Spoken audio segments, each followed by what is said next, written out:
व्याप्तं येन चराचरं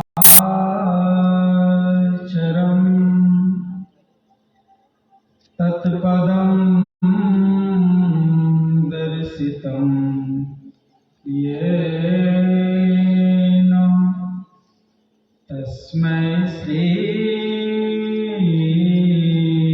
गुरुवे नमः। परम गुरुवे नमः। परात्पर गुरुवे नमः। परमात्मा गुरुवे नमः। आत्मा गुरुवे नमः। आदि गुरुदेव अनादि गुरुदेव अनंत गुरुदेव अखिल गुरुदेव चरण गुरुदेव शरण गुरुदेव श्री गुरु महाराज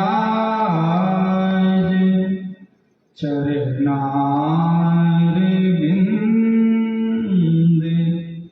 नमो नमस्ते। रात्रिकालीन सत्संग में आए हुए धर्म प्रेमी सज्जनों, माताओं एवं बहनों, एक बार वनवास काल के दौरान पंपा सरोवर में जल पीने के लिए उनके हाथ में गांडीव और तीर था। जब वापस आया तो क्या देखता, जहां पर मिट्टी में तीर को गाड़ी गई थी वहां पर एक मेढक लहूलुहान होकर के पड़ा हुआ।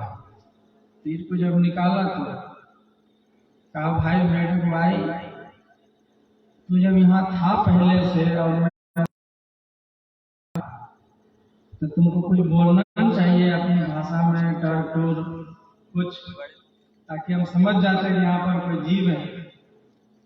तब आगे बढ़ करके गाड़ देते उसको। उस मेढक ने बहुत सुंदर बात कहा कि प्रभु आ रहा है तब किसको बुलाएंगे कि हे भगवान रक्षक। कहने का मतलब क्या है कि जीवन में जो कुछ भी घटनाएं घटती हैं उसमें एक नहीं, दो नहीं, तीन नहीं, चार नहीं, कई कारण जब जमा होता है तब वो घटना घटती है। साधारणतः हम लोग क्या करते हैं, कोई ऐसा घटना घटता है तो हम सामने वाले को ज्यादातर दोष दे देते हैं, तुम्हारे कारण ऐसा होता है। अच्छा काम अगर हो जाता है तो कहते हमारे कारण हुआ, सब मैंने अच्छा अच्छा किया इसीलिए अच्छा काम हुआ। और जैसे ही कोई गलत हो जाता है तो कहते सब तुम्हारा ही दोष है। लेकिन ऐसी बात नहीं है, एक से अधिक कई कारण जब होता है तो ही दुनिया में कोई घटना घटती है। जैसे रामचरितमानस में सुन रहे थे ना कि भगवान श्री राम पिता की आज्ञा से मां सीता और भगवान श्री राम पत्तों के बिछावन पर सोए और दोनों साथ जो मित्र था उनको पहुंचाने आया, तो दोनों दूर बैठ करके जिनको एक दिन पहले निज कृत कर्म भोग सुन भ्राता, तो साल भर के गुनाहों को प्रायश्चित कराने के लिए बिना मतलब दुनिया में कुछ नहीं होता। तो इतनी बड़ी घटना घट गई तो सिर्फ माँ कैकेयी को कोई कैसे दोष दे सकता है। कैकेयी के बारे में कहा गया है कितनी प्राण प्रिय रानी थी कि राजा दशरथ कहीं युद्ध में भी जाया करते थे तो उसको साथ लेकर के जाते, और जितनी चहेती रानी थी उतना ही वो समर्पित और विश्वासी थी राजा दशरथ। तो युद्ध में जब लड़ाई हो रही थी तो ये रथ का जो कील जो खुल के चला गया ना, तो उसकी जगह में अपनी अंगुली डालना, ताकि जो मेरे स्वामी हैं इसका ध्यान तो युद्ध के समय तरफ में है, तो रथ से लड़खड़ा कर गिर न जाए, उनको कोई नुकसान न हो जाए, इस युद्ध में हम किसी तरह भी पराजित न हो जाए, अपना जान जोखिम में दे करके ऐसा उन्होंने किया था। तब खुश होकर के उन्होंने कहा था कि कुछ वरदान मांगो। तो कुछ लोगों का कहना है कि मां सरस्वती उनकी जिह्वा पर बैठ गई, क्योंकि भगवान राम अगर जंगल नहीं जाते तो तमाम माता सबरी का और तमाम ऋषि मुनियों का उद्धार कैसे होगा। इसीलिए संत महापुरुष कहते हैं कि जीवन में होने वाली घटनाओं को पहली बात तो स्वीकार कीजिए, क्योंकि एक से अधिक कई कारण होते हैं, इस जन्म के भी कारण होते हैं और पिछले जन्म के भी कारण। जिंदगी सिर्फ इतना ही नहीं है जो हम लोग बचपन से अभी तक देख रहे हैं। अगर इतनी जिंदगी होती, एक ही शहर में कोई अमीर घर में किसी का जन्म हो जाता है और उसी के बगल में कोई झुग्गी झोपड़ी में रहता है, तो उसके घर में आत्मा कैसे चली जाएगी? कुछ तो कारण होगा। जो अमीर घर में जन्म ले लिया, उस घर में जितनी भी सुविधाएं हैं, कार है, गाड़ी है, अगर उसका देश विदेश से लिंक है, माँ बाप अगर प्लेन में देश विदेश की यात्रा कर रहा है, तो गर्भ से ही बच्चा यात्रा करता है, और जब जन्म होता है तो उस घर की सारी संपत्ति का वो हकदार होता है। और उसी के बगल में भटक करके आत्मा जब चली जाती है, गरीब के घर में उसके कोख में चली जाती है, तो जन्म के बाद वो संभाला नहीं कि एक टूटा हुआ डब्बा दे देता है माँ बाप। क्या कहता है, बेटा हम लोग की यही प्रोफेशन है, अब बड़े हो गए तो कुछ दो पैसा भीख मांग करके लाओ। तो जन्म सिर्फ इतना ही नहीं है, याद रखिए। इसीलिए कहते हैं, एक बहुत सुंदर कथा है, भगवान बुद्ध की एक शिष्या थी, उसका नाम था विशाखा। जब उनकी शादी हुई तो बहुत अमीर घर में शादी, मगर उनके जो ससुर जी थे तो धर्म कर्म को उतना नहीं मानते थे, बहुत कंजूस स्वभाव था। अपने खाना अपने पहनना, ना कोई पड़ोसी को पूछना, ना कोई साधु ब्राह्मण अतिथि को पूछना, बहुत स्वार्थी जीवन था। तो फिर कथा है कि एक दिन वो अपने ससुर को बहुत तरह का व्यंजन परोस के खिला रही है, और गर्मी का दिन, हाथ से पंखा भी जल रही है। इतने में कोई भिक्षु बुद्ध का शिष्य आ जाता है भिक्षा मांगने। जब उस समय भिक्षा मांगने की परिपाटी थी, कहा कोई है सो मुझे भिक्षा मिल जाता। आगे जो नई नई बहू आई थी ना विशाखा उस घर में, तब उसने कहा कि महात्मा जी आगे बढ़ जाइए, इस घर में आपको कुछ मिलने वाला नहीं है। जो हमारे ससुर जी जो है ना, वो अपने बासी खाना बैठ करके खा रहे हैं, तो जो अपने बासी खाना खा रहा है तो आपको उसमें क्या करेगा? इस बात से ससुर जी बहुत नाराज हो गए। भगवान के हमारे घर में आई है, जो अपने हाथ से 36 प्रकार का भोजन खिला रही है, गर्म खाना खिला रही है, ताजा बना के खिला रही है, एक भिखारी और अनजान व्यक्ति भी कैसे कह सकती है कि मैं बासी खाना बैठ के खाती हूँ? बुलाया जाए, अगर सही दलील मिलेगा तब तो इसको रखेंगे, नहीं तो ऐसी बहू को मैं रख नहीं सकता जो सरेआम अपने घर वाले और खास करके ससुर की बेइज्जती कर दे। तो मीटिंग जब बिठाए गए, दोनों पक्ष के लोग आए, तो उन्होंने यही हाथ जोड़कर कहा कि देखिए महानुभाव, जब से मैं इस घर में आई हूं, न कभी कोई पूजा पाठ होते हुए देखा, न कभी कोई सत्संग प्रवचन होते हुए देखा, न कभी किसी साधु ब्राह्मण अतिथि को जमते हुए देखा, इतनी जो संपत्ति है हमारे ससुर जी के पास, आलिशान भवन था, बड़े महल और तमाम व्यवस्था, इस जन्म में तो कोई अच्छा कर्म नहीं किया हमने, क्योंकि इतने साल से मैं देख रहा हूँ स्वभाव तो उनका शुरू से वैसे ही होगा। इसलिए जो सुविधा में जी रहा है तो बासिया खाना बैठ के खा रहा, ताजा तो कमाई कभी नहीं किया,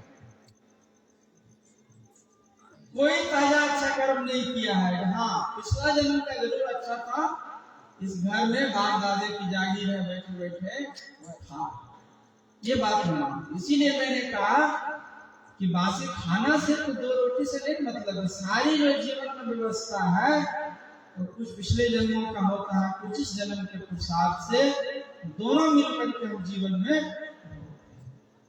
तो उस लड़की की बहुत बुरी बुरी प्रशंसा की गई, साधु साधु कह करके साधुवाद दिया गया और कहा कि नहीं ऐसी विदुषी लड़की आई है बहू बन करके, तो इसकी भावना को रखते हुए कुछ नया भी कर्म होना चाहिए इस घर में, मतलब कोई दान को, साधु ब्राह्मणों को, कोई सत्संग भजन भी।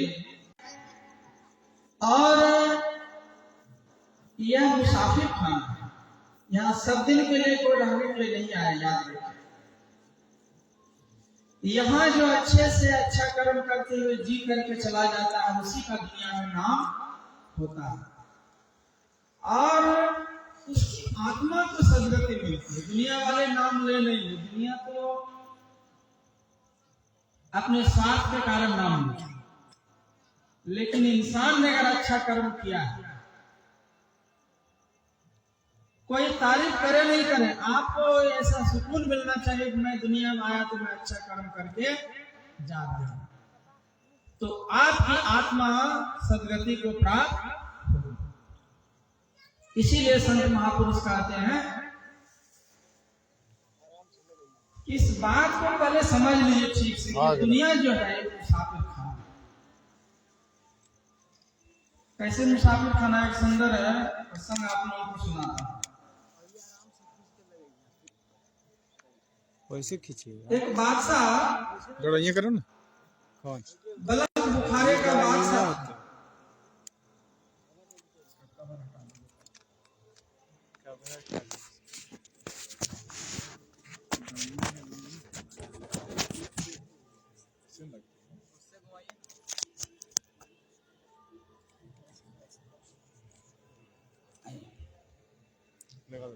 इसको बचा के यहाँ पर। हाँ,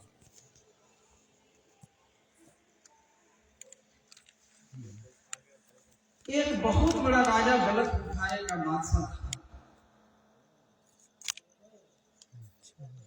उनके बारे में कहा जाता है कि उनके लिए 1.25 मन फूलों की सेज लगती थी जब वो सोते थे, विश्राम करते थे। इतना बड़ा पुण्यशाली राजा था, लेकिन याद रहे कि गुरु धारण नहीं किया था। जीवन में बहुत किस्म के कामों को लोग करता है, याद रखिए, लेकिन जो कभी सत्संग में आ जाता है, जो वैष्णव बन जाता है, जिन्होंने गुरु से दीक्षा ले लेता है, जो बैठ कर ध्यान करता है, जो सदाचार का पालन करता है, याद रखिएगा उसके समान कोई पवित्र काम नहीं है। और सब कामों में आप 100 बरस 125 बरस बिता दीजिए, ध्यान भजन करते हुए आप थोड़ा दिन बिताए। बुद्ध ने तो यहां तक कहा कि कोई साकट बनकर के 100 बरस जीता, और गुरु से दीक्षा लेकर के ध्यान करते हुए 1 दिन केवल जीता। उस 1 दिन में जीने वाले व्यक्ति के जीवन के बराबर 100 बरस का जीने वाला व्यक्ति नहीं कर पाता, उससे भी यह श्रेष्ठ होता। तो राजा था, बहुत दुनिया देखी थी, लेकिन गुरु धारण नहीं किया। तो उसके मन में होता था कि कोई महापुरुष मिल जाता, उनसे गुरु दीक्षा लेते, भक्ति करते, लेकिन टाल मटोल कर रह जाता था। क्योंकि राजा आदमी था, सोचता था कि किसी साधु फकीर के आश्रम में जाएंगे तो हमारी तौहीन हो जाएगी, लोग समझेंगे कि बावला हो गया, जहां तक भटकता फिरता है, इतना बड़ा राजा है। लेकिन संस्कार को जन्म करना, उसको बैठ के नहीं रहने देता। भगवान श्री कृष्ण ने कहा श्रीमद् भगवत गीता में कि जो हम लोग गुरु से दीक्षा लेकर के ध्यान करते हैं और साधना पूरी नहीं हो पाती है और बीच में अगर कोई सत्संगी का शरीर छूट जाता है, तो इतना दिन जो ध्यान भजन उन्होंने किया, सदाचार का पालन किया, तो उसके पुण्य के प्रताप से सबसे पहले वो स्वर्ग जाता है। और वहां के अपार सुखों को भोगने के बाद जब मृत्यु भुवन में जन्म लेता है, तो किसी योगी कुल में जन्म लेता है अथवा श्रीमान कुल में जन्म लेता है। योगी कुल किसको कहते हैं? जिस कुल खानदान में 7 पीढ़ी आगे पीछे कोई साधु संत बना है, उसको योगी कुल कहा जाता है। और श्रीमान कुल कहते हैं जिस घर में कोई खाने पहनने की तंगी नहीं होती है और भजन ध्यान करने का पर्याप्त समय मिलता है, उसी को श्रीमान कुल कहा जाता है। उसी को श्रीमान कुल कहा जाता है। तो राजा आदमी का कोई जन्म का तो जरूर अच्छा कर्म किया होगा, राजा बना पुण्य के प्रताप से, और भक्ति का संस्कार जो था ना पिछले जन्म का, बार बार उसको प्रेरणा देता कि जल्दी जाओ किसी महापुरुष के पास। लेकिन जाए कैसे? इतना बड़ा पल था कि जाने में उनको हीनता महसूस होती। उस जमाने के एक मशहूर फकीर ने अंतर ध्यान से देख लिया। याद रहे कि जिस तरह हम गुरु की खोज में की तलाश में निकलते हैं, गुरु भी अच्छे शिष्य की तलाश में रहता है मन में, कि कोई ऐसा प्रेमी मिले जो आध्यात्मिक दौलत से उसको लबालब भर दूं। देखा कि राजा संस्कारी है, लेकिन अहंकार के कारण वो किसी फकीर के पास नहीं जाता है। तो क्यों ना मैं ही जाकर के उनको ज्ञान दे दूं, शिष्य बना लो और उनके अहंकार का भी दूर कर दूं। तो रात के समय में गर्मी का मौसम और कई मंजिल के सबसे ऊपरी छत पर 1.25 मन की सेज की फूलों की सेज पर वो विश्राम फरमा रहा। इतने में क्या देखा कि कोई किसी की टहलने की आहट सुनाई दी छत पर। तो लेटे लेटे ही राजा ने कहा कि भाई तुम कौन हो? इतनी बड़ी रात में यहाँ तुम मेरे छत पर क्या कर रहे हो? कौन हो तुम? कहा उस अजनबी आदमी ने कहा कि राजा साहब आप आराम से आराम फरमाइए, सो हमारी ऊँट खो गई है, उसी को ढूंढने के लिए मैं यहाँ आया हूँ। राजा हड़बड़ा कर उठा, क्या जी बात? कहा कि ऊँट बड़ा इतना भारी भरकम शरीर रखने वाला जानवर हमारे छत पे कैसे चढ़ सकता है? कहा अगर ऊँट छत पे नहीं चढ़ सकता इतना ऊंचे छत पर, तो 1.25 मन फूलों की सेज पर सोने से और बैठे बिठाए गुरु मिल जाता है। यही जवाब दिया, बैठे बिठाए बिना प्रयत्न किए गुरु मिल जाता है। ये जो कहा हड़बड़ा करके उठाऊंगा, ये कौन बात है? करारे का जवाब दे सकता है और मेरे मन की बात बतला सकता है? मैं तो कभी किसी से कहा नहीं। उठ करके देखा तो आदमी आलोक हो गया, उनका ध्यान हो गया, बड़ी चिंता हो गई। अगर 1.25 मन फूलों की सेज पर सोने से गुरु नहीं मिलता है तो कैसे मिलेगा? अगर वो आदमी को उससे ढूंढता तो उन्हीं से पूछा जाता, आदमी मिले तब न, तो उनका ध्यान हो। सुबह चिंता से रात नींद नहीं आई। सुबह थका मांदा जब अपने सिंहासन पर गया तो क्या देखा? सेम रात्रि वाला ही आदमी के जैसा कोई हूबहू उसी का आवाज वाला आदमी जबरदस्ती इसके राजमहल में घुसने का प्रयत्न कर रहा है। दरबान उसको रोक करके रखा है। जो सिक्योरिटी गार्ड है वो कहता है कि कोई प्रूफ दीजिए, प्रमाण दीजिए, आप कौन है, क्यों राजा से मिलना चाहते हैं? और वो बार बार कहता है कि तुम रास्ते से हटो, मुझे जाने दो, ये मुसाफिर खाना है, यहाँ कभी भी कोई आ सकता है, कभी भी कोई जा सकता है, इसमें प्रूफ और प्रमाण और आधार ये सब क्या जरूरत है? कहा नहीं है, मेरा काम हमारी ड्यूटी है, जब तक आप नहीं दीजिएगा और नहीं बताइएगा कि किस काम से जा रहे हैं तो मैं जाने नहीं। दोनों में बहस हो रही है और राजा दूर से सुन। उनको कुछ आवाज सुनाई दी। सोचने लगा कहीं रात वाला आदमी तो नहीं उठ करके आ गया। सिपाही के सारे से रोका का भाई ठहरो, तो तुम आने दो, ये आदमी जबरदस्ती आना चाहता है, अब बार बार कहता है कि मुसाफिर खाना है, तो मैं ही जरा इनका हौला ले लेना चाहता हूँ कि कैसे मुसाफिर खाना खा रहा है।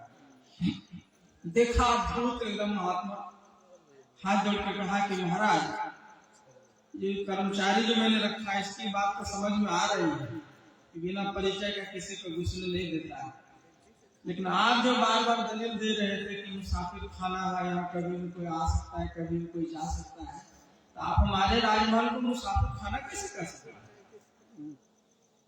उस महात्मा जी ने कहा कि सुनो राजा, जिस जगह पे तुम बैठे हो ना राजगद्दी पर, सिंहासन पर, मैं यहाँ कुछ दिन पहले ही आया था, तो कोई दूसरा आदमी बैठा हुआ था, उसके बारे में तुम्हारा क्या ख्याल है?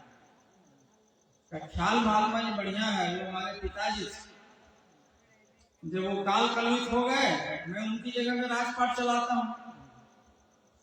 तो महात्मा जी ने कहा कि सुनो राजा, मैं उसके भी पहले यहाँ एक बार आया था, तो उसी सिंहासन पर किसी तीसरे आदमी को बैठे हुए देखा था, उसके बारे में तुम्हारा क्या ख्याल? का ख्याल बढ़िया है महात्मा जी, आप झूठ नहीं बोल रहे हैं, वो हमारे पिताजी के पिताजी थे, जब वो गुजर गए तो पिताजी बैठ के चलाए राजपाट, अब पिताजी गुजर गए तो मैं राजपाट चलाता हूँ। तो महात्मा जी ने कहा कि सुनो राजा, मैं उससे भी पहले एक बार आया था, तो कोई चौथे आदमी को बैठे देखा। महात्मा की उम्र 125 वर्ष, 150 वर्ष, राजा तो 10 से 5 साल में बदलते रहा, राजा के कोई वो ठिकाना है? कहा मैं उसके भी पहले आया। कहा कि बिल्कुल आप सही कह रहे हैं, वो हमारे पिताजी के पिताजी के पिताजी, उन्होंने सब अवधि पूरी कर ली, जितना दिन राजपाट शुभ भोगना था, और नियम के अनुसार आज मैं इस सिंहासन पर बैठा।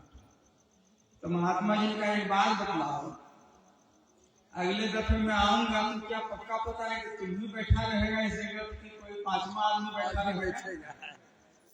पक्का पता है? मुसाफिर खाना किसको कहता है? अरे जहाँ जाके कुछ दिन जाके रहे कुछ देर और वहां से चला जाए, उसी को तो मुसाफिर खाना कहता है। कोई 5 मिनट के लिए रहे, कोई 5 घंटा के लिए रहे, कोई 5 बरस के लिए रहे, इससे क्या फर्क पड़ता है तो मुसाफिर खाना ही। समझ गया कि यह इतनी बड़ी बात कोई साधारण आदमी इतनी सरलता से नहीं समझा सकता, जरूर कोई पहुंचे, तुरंत सिंहासन से उतर गया। बहुत ही आदर से बुजुर्ग महात्मा तो थे, उनको बहुत सत्कार से लाकर अपने पहले सिंहासन पर बैठाया। कहा महात्मा जी, यदि मुसाफिर खाना आई है तो आप ही बैठिए मेरे बदले में सिंहासन पर, अब मैं आपके बदले तब करने के लिए जाता हूँ जो बची खुची जिंदगी है, मतलब अध्यात्म में बिताना चाहता हूँ। तो कहने का मतलब क्या है, इस दुनिया में रहने के लिए तो कोई नहीं आया है, लेकिन रहता सब है और जाता सब है, लेकिन किस तरह आप रहते हैं ये असली सवाल। कितने दिनों तक रहते हैं ये असली सवाल नहीं है कि आप 100 वर्ष जी करके जाते हैं कि 1000 वर्ष जी करके जाते हैं।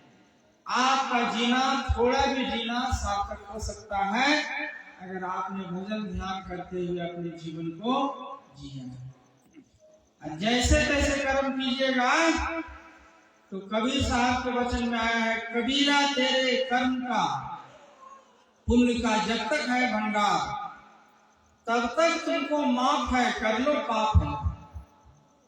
लोग कहते हैं कि भाई देखिए जैसा तैसा कर्म करता है और वही ज्यादा फल फूल रहा है, बढ़ रहा है।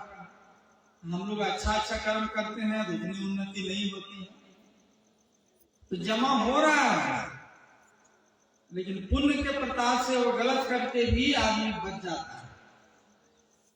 अभी अच्छा खाना लिखा हुआ है तो जेल कैसे जाएगा? जेल चला जाएगा तो खिचड़ी खानी पड़ेगी। अब इतना कमाई किया हुआ है कि बढ़िया परोठा भुजिया लिखा हुआ है उसकी किस्मत, लेकिन जब समय आता है इंसान का तो खामखा कोई मुसीबत में फंस जाता है। इसीलिए ये मत समझिएगा कि कोई नहीं देख रहा, इसीलिए हम लोग कहते हैं जब कोई गुजर जाता है तो वहां चित्रगुप्त रहता है, मतलब कोई लेखा जोखा भगवान ने रखा होगा। चित्रगुप्त किसको कहते हैं? जो हमारे जीवन भर के चित्रों को गुप्त रूप से बनाता है उसी को चित्रगुप्त कहा जाता है। अभी आप किसी को गाली देकर के कह सकते हैं कि गाली नहीं दी है। अब भगवान के घर में अगर कैसेट बजने लग जाए और आपका फोटो दिखाई देने लग जाए, जैसे अभी आजकल के मीडिया के युग में देख रहे हैं कैसे जगह जगह पर सीसीटीवी कैमरे लगे होते हैं, छोटा छोटा पेन वाला कैमरा लोग जेब में रखता है, पता नहीं चलता वीडियो कब बन जाता है। सबूत के साथ जब पेश करता है तो वहां फिर मुकरने का टाइम भी इसको, ये तो संसारिक वैज्ञानिक ने इतना बड़ा इजाद किया और अभी किया है। भगवान ने तो पहले से सब फिट कर दिया है कि जो भी करोगे सब तुम्हारा गुप्त रूप से तुम्हारा सभी चित्रों की मूवी बन रहा है।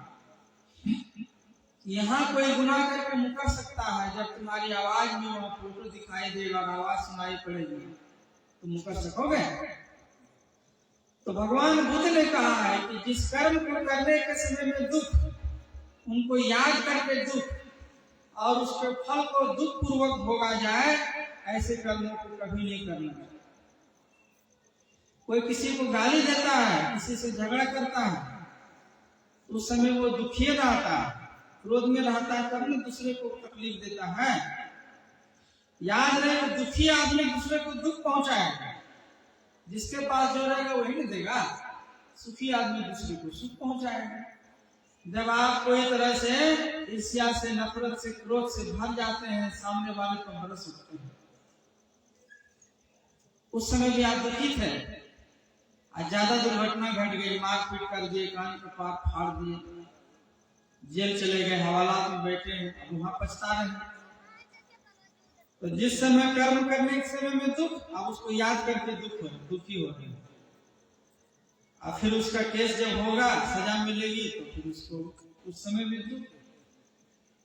अब भगवान बुद्ध ने फिर से कहा कि मनुष्य को ऐसे कर्मों को करना चाहिए कि जिस कर्म को करने के समय में सुख, उनको याद करके सुख और उसके फल को सुख पूर्वक भोगा जाए, ऐसे कर्मों को मनुष्य को करना चाहिए। जैसे अभी हम लोग देखिए सत्संग में बैठे, अब भगवान के घर अगर लेखा जोखा देने की बारी होगी तो दिन भर में जो भी जैसा तैसा कर्म किए वो भी फोटो आएगा, सत्संग वाला भी फोटो आएगा कि नहीं आएगा? वहां भी आएगा, यहाँ भी हम लोग खींच के रखते हैं। अभी बाबा लोग आ रहे थे घर में, उनका पदार्पण हो रहा था तो वीडियो फिल्म सब बन रहा था ना। अब भगवान के ग्वाल बन रहा है, आप लोगों का डिलीट हो जाएगा, लेकिन उनके घर से कभी डिलीट होने वाला। आप जब अपना फोटो देखिएगा कैसा महसूस होगा, बिचारिए आप। अभी भी आपको सुकून मिल रहा है, शांति मिल रही है नहीं? बाबा आए हैं दूर से, राजगीर इतनी दूर से चलकर मुझे सत्संग सुनने के लिए जाना है, आ गया, इतनी ठंड में भी आ गया। आपको सुकून शांति का एहसास होगा। जब वो फोटो दिखाई देगा भगवान के घर में तो कितनी खुशी होगी, कितनी खुशी होगी। सोचिएगा, हाँ मेरा जीवन तो जैसा तैसा था, कभी वैसा कोई सत्कर्म नहीं किए, लेकिन कभी सत्संग गांव में होता था तो हम जरूर उसमें भाग लेने के लिए जाते थे। और सत्संग में कौन कौन साथ में आया तो वो भी दिखाई देगा, सबका ग्रुप में फोटो आएगा, ये भी याद रखिए। इसका जो फल मिलेगा वो साधारण फल होगा, महाभय से बचाता है। सत्संग का जो फल है महाभय से बचाता है। तो जिस कर्म को करने के समय में सुख, उनको याद करके सुख, उसके फल को सुख पूर्वक भोगा जाए, ऐसे कर्मों को करना चाहिए। यह है पवित्र सत्संग, महाभय से बचाता है। आप जो सिर्फ भय से चल करके सत्संग पंडाल में आ गए हैं,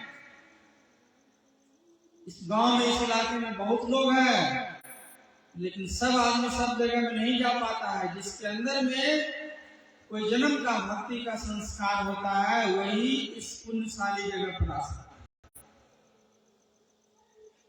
यह संस्कार ही आपको अधोगति से बचाने में मददगार है। जैसे एक तालाब है, आप उसमें ढेला फेंकिए, उसमें तरंग उठे, वो तरंग बीच में समाप्त नहीं होता, किनारे लग करके समाप्त होता है। आपके अंदर में जो भक्ति का तरंग उठा है, यह एक दिन आपको किनारा लगा करके पीछे तब दम मारेगा, बीच में मझधार में छोड़ने वाला नहीं है। इसीलिए संत महापुरुष कहते हैं किसी को बिना मतलब दोष देने से बजाय है अपने तरफ। एक बहुत अच्छे संत हो गए, उनका नाम है अछीदास जी महाराज। उनके वचन में आया है, जीवन में जितने दुख दिखते सब निज दोषों के कारण है, पर जिसको इतना ज्ञान नहीं वो दोष मिटाना चाहिए।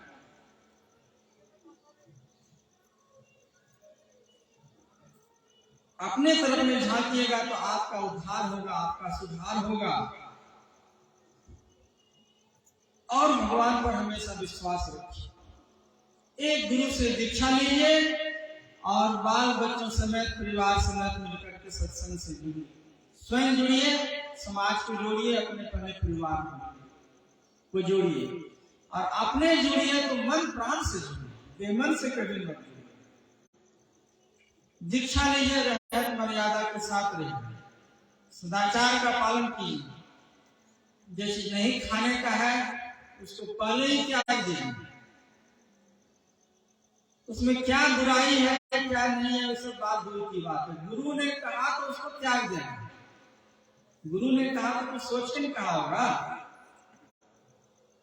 गुरु के वचन को मान करके आप त्याग दीजिए तो आपका भविष्य में भला होगा। जैसे हम लोग बचपन में पढ़ने के लिए जाते हैं तो क्या करते हैं, ABCD सिखाया जाता है। अब कोई का ऐसे लकीर दे दिया सर ने और ऐसे कर दिया, बोला ये है, अब बच्चा कहे नहीं माने, ये कैसे नहीं है, सिद्ध कीजिए क्यों है, तो कभी वो आगे पढ़ सकेगा? शुरू में मानना पड़ता है, जब वो आगे पढ़ लेगा तब जान जाएगा कि जो भी पढ़ाया गया था बिल्कुल सही। तो मानिए, ऐसे तो शास्त्र में आया है, भगवान बुद्ध के वचन में ही है कि किसी की बात को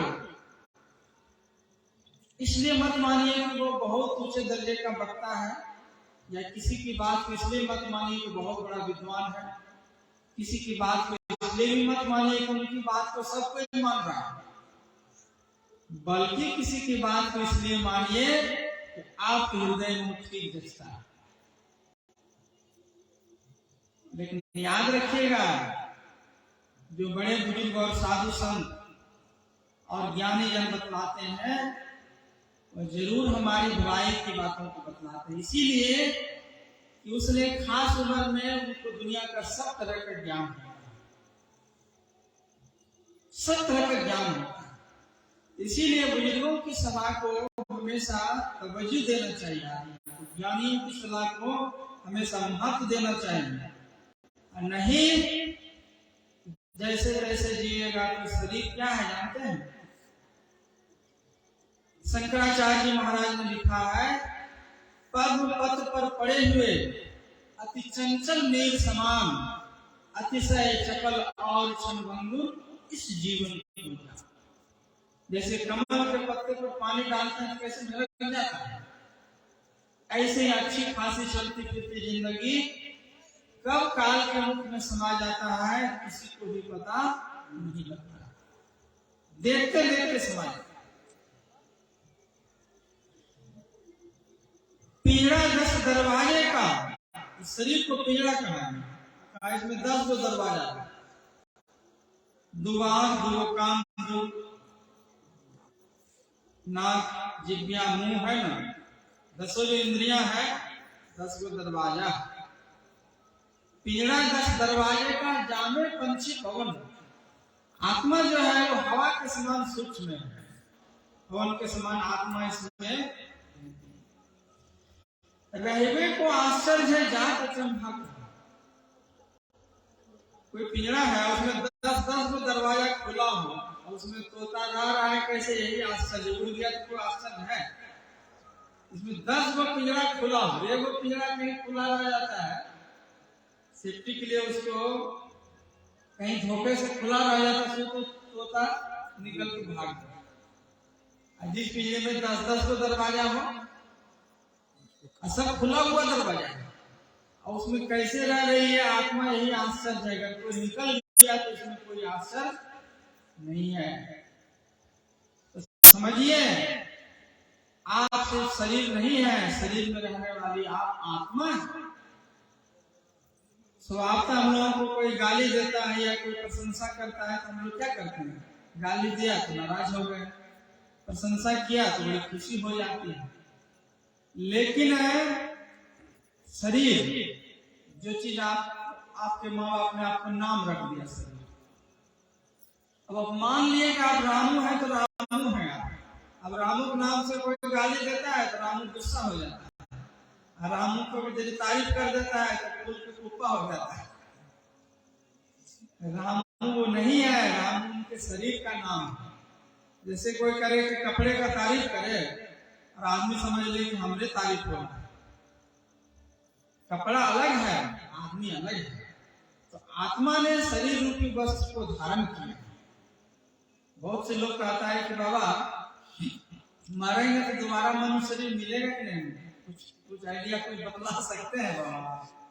से इतना ध्यान भजन करते हैं और सब जो नहीं चल जाएंगे।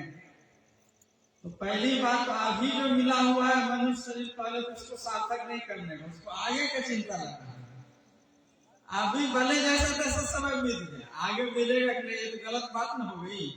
जो हाथ में मिला हो पहले उसको न सदुपयोग करें, में लाएंगे। एक सारी कि 2 तरह के लोगों की जिंदगी और विद्याएं बेकार हो जाती है। जो पढ़े हुए ज्ञान को जीवन में नहीं उतारता है और जो कमाए हुए धन का उपयोग नहीं करता है। कमाया खूब लेकिन जोड़ जोड़ कर रखा, अच्छे से खुद खाया ना दूसरे को खाने दिया। तो इसी तरह जीवन जो मिला है पहले उसको सदुपयोग में लगाया।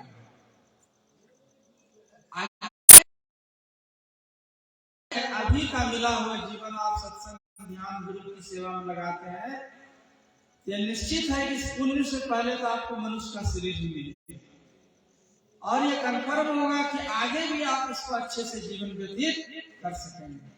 और अभी अगर जैसे तैसे बिताए, आत्मा में तो लगा रहेगा वही चीज देखेगा।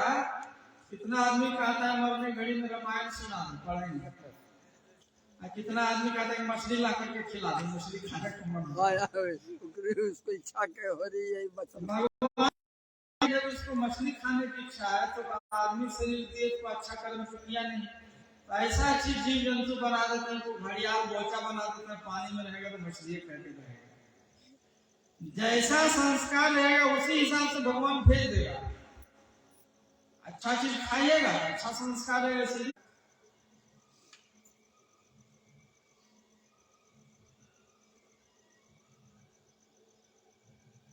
शरीर में वस्त्र धारण किया है, लेकिन यह कमाई कब की है? कोई शॉल, कोई स्वेटर, कुछ भी पहना हुआ है। पिछले सीजन में आपकी आमदनी जैसी थी उस हिसाब से आपने वस्त्र खरीदा होगा, वही पहन करके यहाँ आए हैं। अगला सीजन में आप कैसा वस्त्र खरीदने वाले हैं? जैसे नया साल आने वाला है, तो होली आ जाएगी 2-3 महीने में, तो कैसा वस्त्र आप खरीदिए? अभी के कमाई के अनुसार आगे के सीजन में, आगे के पर्व त्योहार में वस्त्र आप खरीदिएगा। अगर अभी अच्छी कमाई हो जाए पहले के बनिस्पत, 6 महीने पहले जितना कमाई कर, तो क्या कीजिएगा? इससे भी बढ़िया दुकान में जाकर के इससे कीमती कपड़ा जो भी पहन के आए हैं, इससे भी ज्यादा कीमती धारण कर लीजिए। और कमाई अगर मंदा हो जाए तब तो कम बजट में जो अभी पहन के आए हैं, कि किसी का रूप, किसी का गुण, किसी की विद्या, किसी की बुद्धि, किसी का स्वास्थ्य, किसी का धन, किसी से मिलता है? नहीं मिलता। सबका अलग अलग है, याद रखिए। कोई चीज में बढ़ा हुआ है तो कोई कमी, ये मत समझिएगा।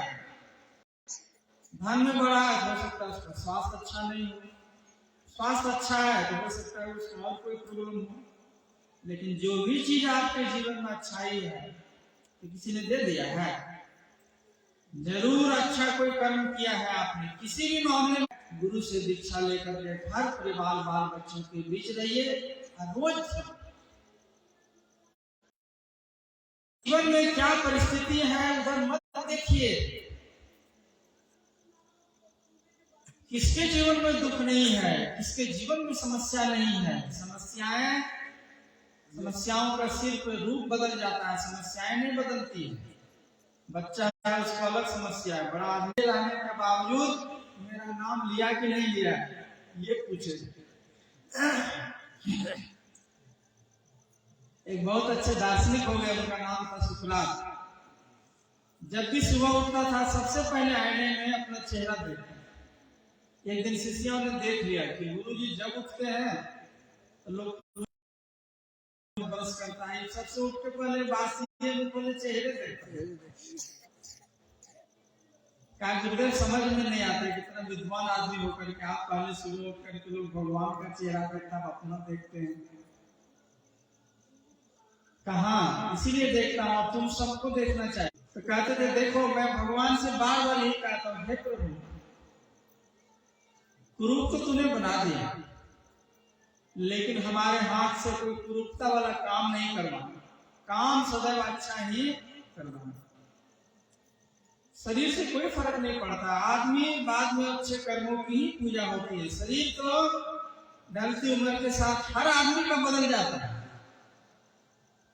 गुलाब जैसा खूबसूरत व्यक्ति के चेहरे में भी झुर्रियां पड़ जाती हैं, लेकिन इंसान की इंसानियत ही सब दिन आदमी के जहन में रहता है कि आदमी का स्वभाव कैसा है।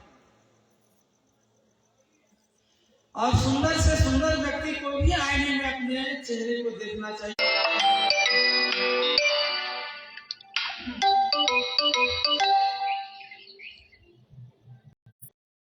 तो कहने का मतलब क्या है, बाबा के मोबाइल को पता है कि ठंडी में 8:30 बज चुके हैं, समाप्ति।